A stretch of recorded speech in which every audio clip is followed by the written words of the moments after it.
दोस्तों बात करेंगे आईएफसी के स्टॉक के बारे में। देखिए आईएफसी की फंडामेंटल एंड यहाँ से डिविडेंड कब आने वाला है, इन सारी चीज़ों के बारे में इस वीडियो में चर्चा करेंगे एंड एक एक चीज़ उठा के देखेंगे आईएफसी की फाइनेंस के अकॉर्डिंग की कंपनी किसी क्या कंपनी सच में बर्बाद कर सकती है, क्योंकि अभी के टाइम लोगों का माइंडसेट बैठ चुका है कि भाई स्टॉक आगे जाके हमें यहाँ पे एक बड़ा नुकसान करवा सकता है, क्योंकि चार्ट अभी के टाइम बड़ा संकेत कर रहा है। चार्ट के अकॉर्डिंग तो रिवर्स लाने का संकेत है, बट लोगों का जो माइंड है ना भाई वो अभी के टाइम नेगेटिव हो चुका है, क्योंकि कंटिन्यू शेयर के अंदर में बहुत बड़ी गिरावट देखने को मिल रही है अपने हाई लेवल से 30% नीचे भी टाइम नजर आ रहा है, जिसको एक तरह से अगर कहें पॉजिटिव माइंडसेट के अकॉर्डिंग तो डिस्काउंट का दूसरे वे में कहें तो भाई नुकसान है। जैसा कि आप देखोगे तो यहाँ पे कंपनी की वैल्यूएशन के अकॉर्डिंग बात करूँ मैं तो बुक वैल्यू कंपनी की ठीक है, नहीं यहाँ पे ज्यादा अंडर वैल्यूड है, नहीं ज्यादा ओवर वैल्यूड है। जो पीवी रेशो है बुक वैल्यू, भाई देखो पीवी रेशो का मतलब होता है बुक टू प्राइस वैल्यू के अकॉर्डिंग कंपनी कितनी ट्रेड कर रही है। अभी के टाइम अगर हम यहाँ पे बात करें बुक वैल्यू की तो बुक वैल्यू अराउंड 40 की है। अब 40 की बुक वैल्यू माना जाता है मार्केट में कि बुक वैल्यू के अकॉर्डिंग आप 3 गुना तक शेयर को बाई कर सकते हो, बट एक तो होती है इंट्रिंसिक वैल्यू, एक होती है मार्केट की बिजनेस की वैल्यू। अब इन दोनों को चीज इन दोनों को अगर अलग कर दे, अगर रियलिटी निकाल के देखें तो मार्केट में कई बार क्या होता है बड़े प्लेयर को अगर लॉन्ग टर्म वैल्यू दिखती है तो फंडामेंटल को यहाँ पे भूल जाते हैं, मतलब फंडामेंटल काम ही नहीं करते, शेयर का प्राइस कंटिन्यू बढ़ता रहता है। कई सारी शेयर थी जो अंडर वैल्यू है बट उनका प्राइस ही नहीं बढ़ रहा है, मतलब उनकी वैल्यू मान के चलो 500 है एंड वो शेयर 300 दिख रहे हैं, मतलब 300 की प्राइस पे ट्रेड कर रहे हैं। एंड कई सारी शेयर ऐसी जिनका प्राइस 5 मतलब 300 है एंड वो शेयर के टाइम 500 पे। तो ये कहाँ ये कैसे होता है, ये होता है भाई मार्केट में बायर्स की वजह से। किसी भी शेयर को लेकर मान के चलो आईएफसी है, आईएफसी खरीद 30 पे था, वही कंपनी है वही कंपनी अभी भी है, पर फर्क क्या पड़ा, कंपनी का प्रॉफिट एंड मार्जिन, कंपनी ने कंटिन्यू प्रॉफिट किया, गवर्नमेंट ने सपोर्ट किया तो प्राइस बढ़ा।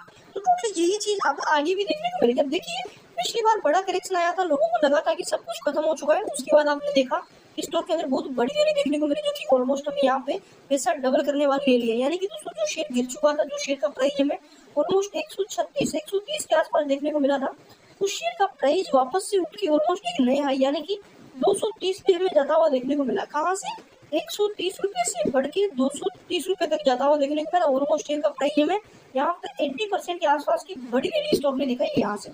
अब इसके बाद आप फिर से देखोगे तो वही सिचुएशन बन रही है। अब यहाँ पे आप बोलोगे कि भाई चार्ट तो संकेत कर रहा है, अब यहाँ से ये भी हो सकता है कि शेयर धीरे धीरे यहाँ पे गिरता ही चला जाए, भाई ऐसा संकेत है ही नहीं। अब समझो यहाँ से गिरावट हुई, बड़े प्लेयर्स ने खरीदा, तेजी आई, यहाँ पे करेक्शन आया, वापस से बड़े बड़े खरीदेंगे, शेयर पे अगेन में बाउंस आता हुआ नजर आएगा, यानी कि जो स्टॉक का बॉटम है वो बन के धीरे धीरे यहाँ से रिवर्सल देखने को मिलेगा।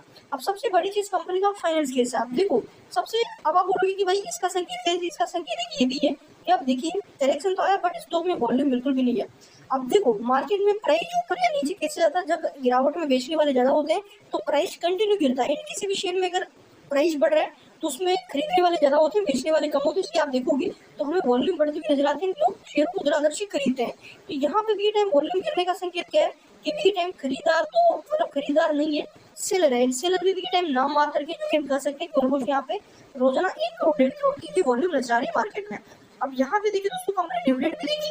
अब डिविडेंड की जो हमारी रिकॉर्ड डेट थी वो पिछले मंथ यानी कि अगस्त की 22 तारीख थी, तो 22 से 22 to 22 अगर करें तो 1 महीना हो जाएगा। इसी के साथ 28 के आसपास कंपनी की बोर्ड मीटिंग थी, ऑलमोस्ट 28 यानी कि हमें 28 सितंबर तक डिविडेंड आपके खाते में आता हुआ देखने को मिल जाएगा। 1 महीने बाद डिविडेंड आता है। कभी कोई भी कंपनी देखो रिकॉर्ड डेट होती है कंपनी पहले की, देखो डिविडेंड की प्रोसेस कैसे होती है मैं आपको बताता हूँ। देखिए कंपनी के रिजल्ट आते हैं Q4 के, अभी के टाइम जो आपकी आईएफसी है लास्ट क्वार्टर में डिविडेंड देती है, यानी कि लास्ट फाइनल क्वार्टर में साल में एक बार डिविडेंड दी Q4 में। अब यहाँ पे कंपनी जैसे Q4 में डिविडेंड अनाउंस करती है कि हम इतना डिविडेंड देंगे। अब ओनली फॉर डिविडेंड अनाउंस हुआ, ना कि कोई डेट कुछ भी नहीं हुआ।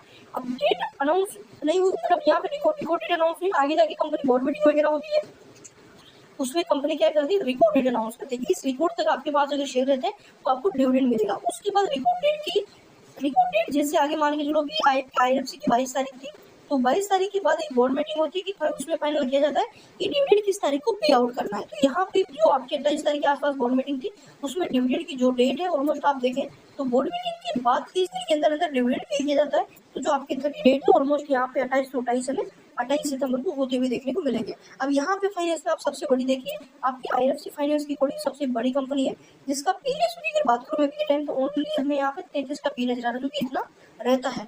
अब सबसे बड़ा चीज रहता है कंपनी का रिजल्ट। तो देखिए हमने देखा कि जो यहाँ पे पिछला क्वार्टर रिजल्ट था, यहाँ पे बहुत अच्छा देखने को मिला, एवरेज था, ज्यादा बड़ा भी नहीं, ज्यादा घटा भी नहीं। अब बात करते हैं सितंबर के बारे में। सितंबर में देखोगे 67 का था लास्ट ईयर इस क्वार्टर, देखो पिछले उसके बाद 67 मतलब ऑलमोस्ट आप देखोगे तो 6200 करोड़ के ऊपर, यानी कि 62 क्या 6400 करोड़ के ऊपर ही देखने को मिला लास्ट ईयर क्वार्टर से। तो चांस है कि इस क्वार्टर का जो यहाँ पे रेवेन्यू है 7000 करोड़ को पार कर दे। अगर ऐसा होता है तो जो आपका प्रॉफिट है ना भाई, यहाँ पे जो प्रॉफिट है इस बार हमें ऑलमोस्ट 1800 करोड़ को पार करता हुआ देखने को मिलेगा। एंड इसके साथ अगर ऑपरेटिंग प्रॉफिट मार्जिन इस बार 100 के रहते हैं, क्योंकि पिछली बार से हम देख रहे हैं कि कंटिन्यू देखो यहाँ पे 100 के रहेंगे, 99 तो 99 99 100 99 100 99 अब इस बार क्वार्टर के प्रॉफिट आपके 100 के रह सकते हैं। 2 बार 99 देखने को मिल चुका है, इस बार हमें 100 दिख सकता है। यहाँ पे अगर 100 रहता है तो ये जो प्रॉफिट है ये बड़ा जंप करेगा यहाँ पे। तो IRFC में देखिए फाइनेंशियली थोड़ा समझिए। एंड जिस प्रकार देखो FI ने पिछले क्वार्टर माल खरीदा, आप देखिए यहाँ पे ये आपका FI प्रमोटर का है, ये FI का है, ये PI का है, ये रिटेल का है। तो आपके FI ने क्या किया यहाँ पे 1.08 से बढ़ाकर 1.11 पे लिया, यानी कि अपनी होल्डिंग इंक्रीज के लिए शेयर खरीदे। BI ने क्या किया, BI ने 0.89% से 1.08% के लिए, यानी कि इन्होंने भी शेयर खरीदे। तो सीधा संकेत क्या किया, FI दोनों ने मिलकर शेयर खरीदे। जबकि अगर मैं पिछले 2-3 महीनों की बात करूँ तो शेयर का प्राइस कहाँ था, एक बार आपको एनालिसिस करिए।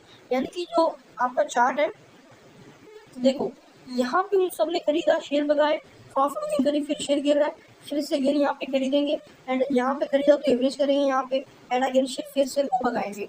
तो ये चीज आप समझिए, कंपनी का अभी के टाइम फंडामेंटली है जिस पे भरोसा कर सकते हैं, एंड इस पे ही हमें टिके रहना है। गवर्नमेंट जो पॉलिसीज लेके आ रही है, जो पॉलिसी चल रही है, उन पे थोड़ा फोकस करके गवर्नमेंट रेलवे को कितना सपोर्ट कर रही है। क्या बजट रेलवे का कमाना स्टार्ट हो चुका है, मतलब यानी कि बजट में रेलवे कोई चर्चा ही नहीं, ऐसा थोड़ी ना है। आगे जाके बजट फरवरी में जो फिर आ रहा है उसमें आप देखोगे तो फिर से बढ़ता हुआ नजर आएगा। तो अभी के टाइम IRFC को थोड़ा होल्ड करिए, IRFC में ज्यादा टाइम अब नहीं लगेगा। चार्ट का बड़ा संकेत रिवर्स होगा क्योंकि बॉटम बनेगा, एंड बॉटम बनने के बाद आप देखेंगे कंटिन्यू फिर से यहाँ पे हमें तेजी नजर आएगी। जो बॉटम का संकेत है वो यहाँ पे मिलने वाला है। तो अभी के टाइम बहुत बढ़िया पॉजिटिव स्टॉक मार्केट। आपकी कोई भी दिक्कत हो इंस्टाग्राम पे जाइए, स्टॉक एडवाइजर दिलराज सर्च करिए, आपको इंस्टा ID मिल जाएगी। तो वहाँ पे आप हमसे डायरेक्ट कॉन्टेक्ट कर सकते हैं, DM करके, ठीक है, और मैसेज कर सकते हैं, ठीक है। चैनल पे नए हो सब्सक्राइब